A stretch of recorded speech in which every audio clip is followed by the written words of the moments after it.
All right, everyone. So there's a major new deal here between ESPN and WWE for live premium events, and they include WrestleMania.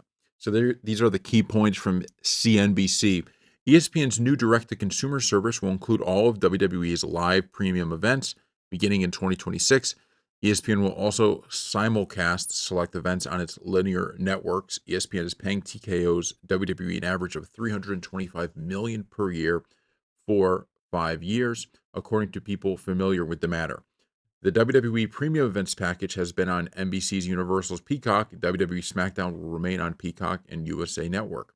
The WWE is coming to ESPN. The Disney-controlled sports entertainment business will pay an average of $325 million per year for 5 years of U.S. rights to WWE's biggest live events, including WrestleMania, the Royal Rumble, and SummerSlam, beginning in 2026, according to people familiar with the matter who declined to be named. Speaking about the deal specifics, spokespeople at WWE and ESPN declined to comment. NBC Universal's Peacock had previously paid $180 million per year over 5 years for the package, according to two people familiar with the matter. So before we continue reading, let's just look at that. All right. The previous package that WWE got for this was 180 per year. It is now 325 million.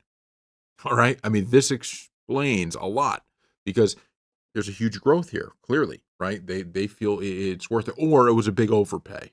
Like I said, I'm not necessarily an expert in this, but certainly you could figure some growth, but maybe ESPN was like, you know what, we'll put a little bit even more in to try to get this. All 10 of WWE's premium live events each year will stream on ESPN's new $29 per month direct-to-consumer platform. In the U.S., select events will be simulcast on ESPN's linear networks.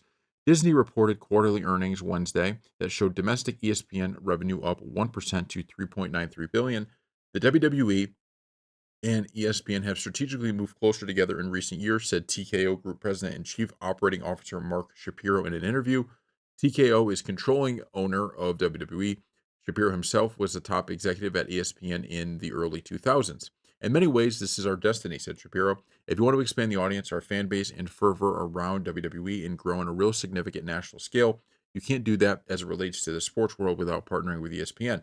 ESPN chairman Jimmy Patero said he would have been interested in bidding on the package of events, even if ESPN weren't about to debut its new streaming service. Still, adding the events for no extra charge for subscribers of the digital product will help reduce churn for professional wrestling and help expand ESPN beyond traditional sports.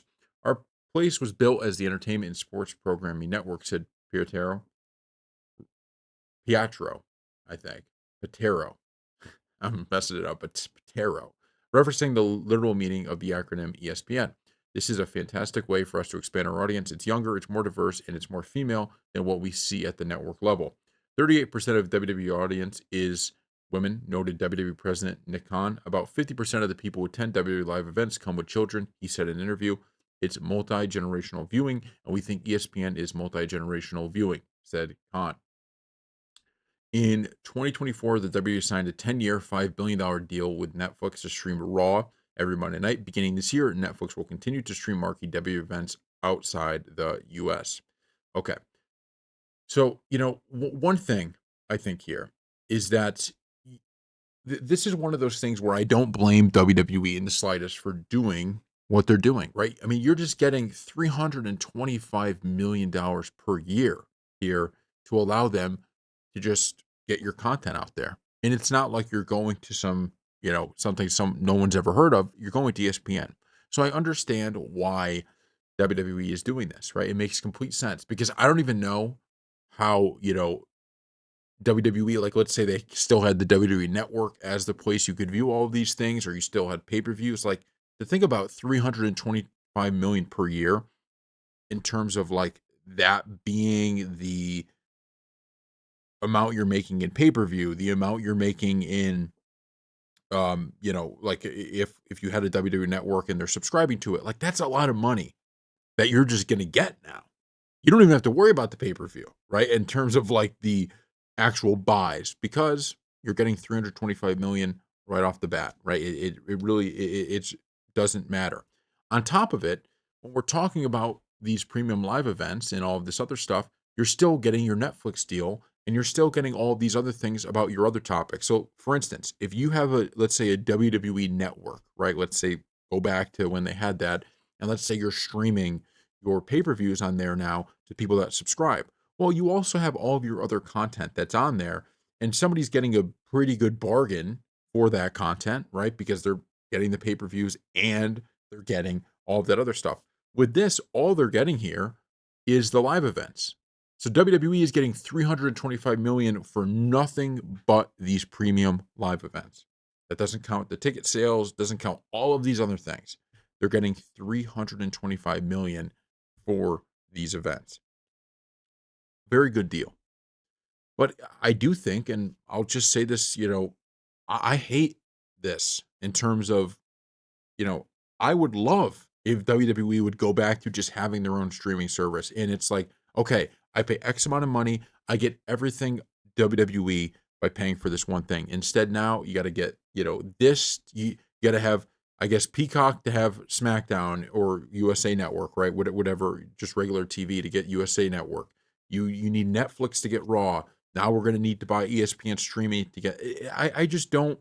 I don't think it's good for the consumers to have it this way. I'm just being honest with it. And I don't, this ESPN thing, I'm someone that loves sports, so I'll probably be buying this anyway. So at the end of the day, it really isn't that big of a deal to me. But for your average wrestling fan, someone who maybe is like, I'm not a big sports person, I just want to watch wrestling. Well, this is now another thing that you have to buy. And I understood you had to buy Peacock anyway, so maybe it's really, at the end of the day, not that big of a deal.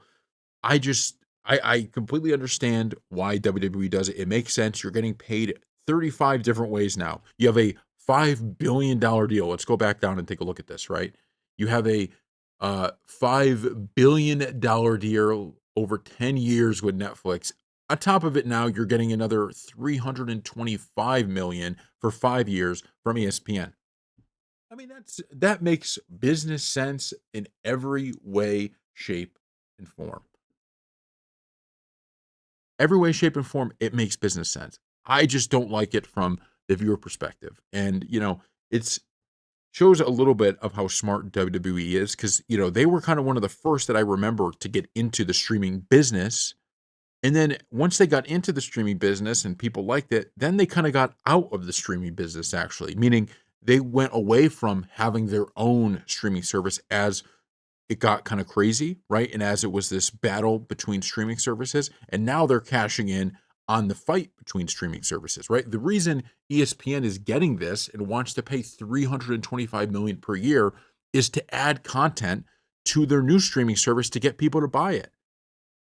That's the whole point of why they're doing this, right? Why did Netflix pay 5 billion for it? Because they're trying to get more audience over to Netflix as Hulu and Peacock and all of these things fight it out. So it's just one of those things that WWE nails it on the business front time and time again, meaning they were one of the first to say, look, let's have this major platform where people can come and watch all of our old content. And I can't really remember if, because I was kind of young, when WWE Network was like first started. I don't remember if you could get the live events on there too, like the pay-per-views. I remember having to actually buy the pay-per-views on TV, but I don't remember if they had that on there. But the point is, they went away from that a little bit, right? Because now they realize, look, we could sell the library these rights for a little while to all of these different places and just get money to do it. I just don't know if it's better for your average visitor and your average fan. So thank you all for watching, and we'll see you next time.